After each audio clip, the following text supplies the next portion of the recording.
vlog my dinner party with me. Since we were having some very important guests, I really wanted to show out by hiring my sister and her mom, who are expert event planners. They did this beautiful table setting for me as well as arrange my flowers.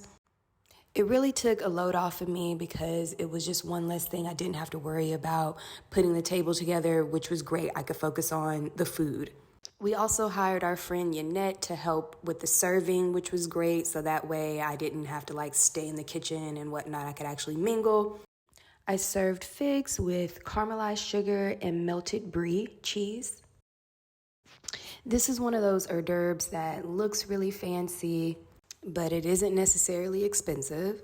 I caramelized the sugar with the blowtorch so that the whole fig wouldn't get hot, but just the top of it. Then I sliced bits of brie and added that to each and every one before sticking it in the oven to melt. So like I said, this is a simple hors d'oeuvre. People really liked it and it's really easy to make. It gives a really sweet and savory taste from the cheese and the sugar, and then of course the natural sugars from the fig.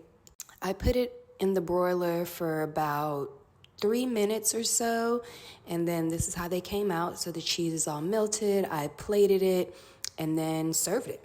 For our first course, we served a really good Alsatian salad with just a vinaigrette. There's capers, there's sun-dried tomatoes. There's also radicchio in it, so it gives a little bit of a bitter taste, but it balances everything out with the savoriness of the capers and the vinegar from the salad dressing. As our guests arrived, we served them white wine to accompany the hors d'oeuvres.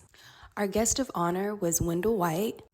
He's a photographer, and some of his work is currently in exhibition at PhotoFest right now, so you can go check it out. It's located at the Unitarian Church of Houston. His work is really powerful, and I'm really just excited that he accepted our invitation to have dinner with us. So next, as an appetizer, we served codfish fritters with pickled crab fingers. We tried the crab fingers for the first time at a restaurant in New Orleans. We fell in love, and we've pretty much been making it ever since. They're really good, and I just feel like they're the perfect finger food. For our main course, we served mussels and Thai green curry with sliced baguettes to sop up the broth, and it was really good. We've actually been thinking about maybe starting a supper club, but I don't know. It's something that we've been thinking about for the last 2 years. Tell me what you guys think. Do you think we have the stuff to actually have a supper club out of our house? That sounds crazy. Anyway, so we plated the mussels, served that with slices of bread. Everyone really seemed to like the steamed mussels. Lastly, for dessert, we served a French blueberry cake with homemade whipped cream. My boyfriend's mom actually made the dessert. She is like a top-notch chef. So all we had to do was just slice it up and plate it. I topped it off with a little bit of powdered sugar just to, really bring it all together. And the dessert was a hit. People really, really liked it.